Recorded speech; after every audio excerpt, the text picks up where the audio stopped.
Hey guys, welcome back to Professional WordPress Web Development course.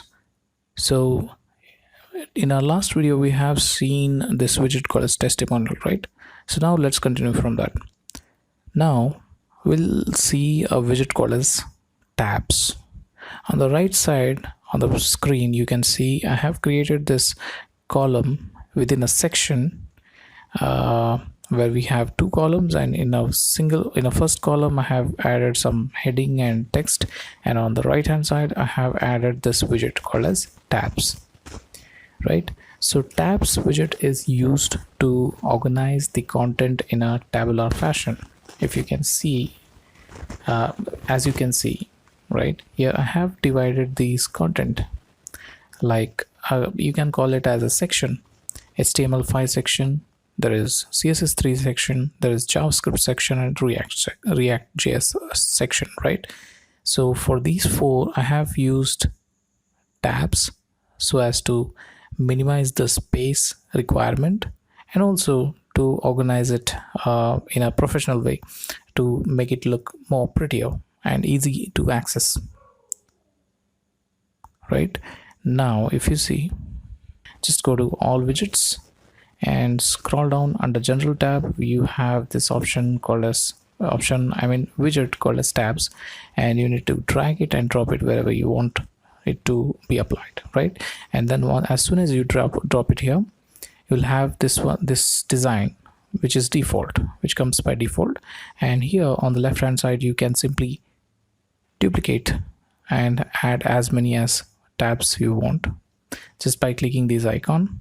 And then you can also shuffle the elements sequence as well easily. If you want this, you can just drag it and drop it on the top. And now once we have arranged it, and once we know how many of the elements we need, how many tabs we want, then you can just select a tab and then you can add the title,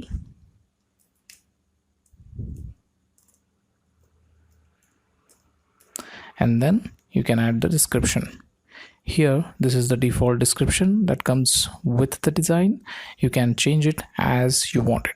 As you can see, I have added this content here. Similarly, you can add or update any content that you want in the description tab. And then if you close it, if you scroll down, you have this option to make this tab vertical as well. As you can see now, the tab is horizontally aligned, right? Now if you select vertical,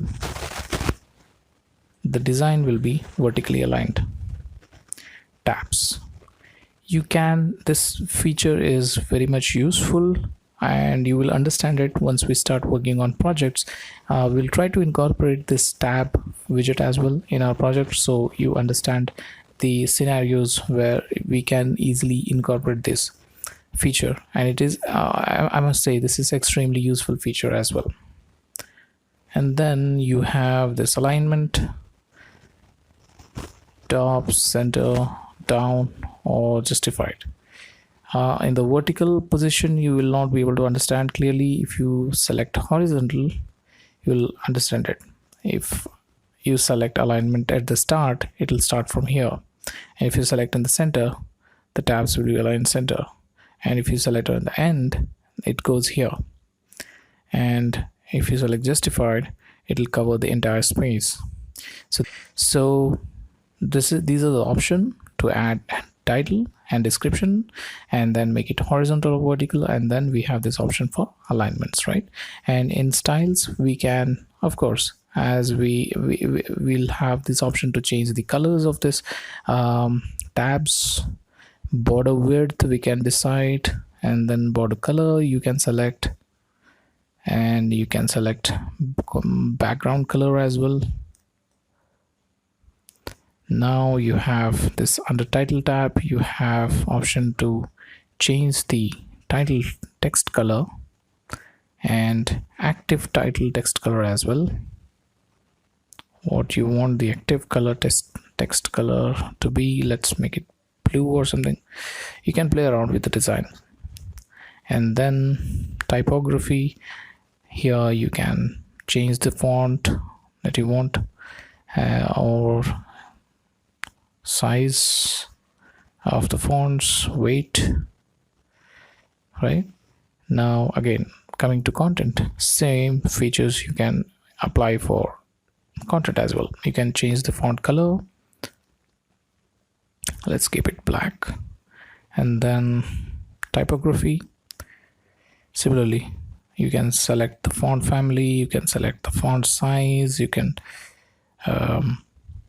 change the font weight, right? So go ahead now and play around with the options available. And in advanced tab, we have again the margin, padding option, and then Z index, CSS ID, motion effects, background, border, position. These options are almost similar for all the widgets, right? So it's not required for us to go again. All right, so let's end this video here, and in our next video we'll see what are accordions and what are toggles, right? These two widgets we'll cover in a single video, right? I'll tell you the reason as well in that video. Thank you for watching. We'll see you in the next video.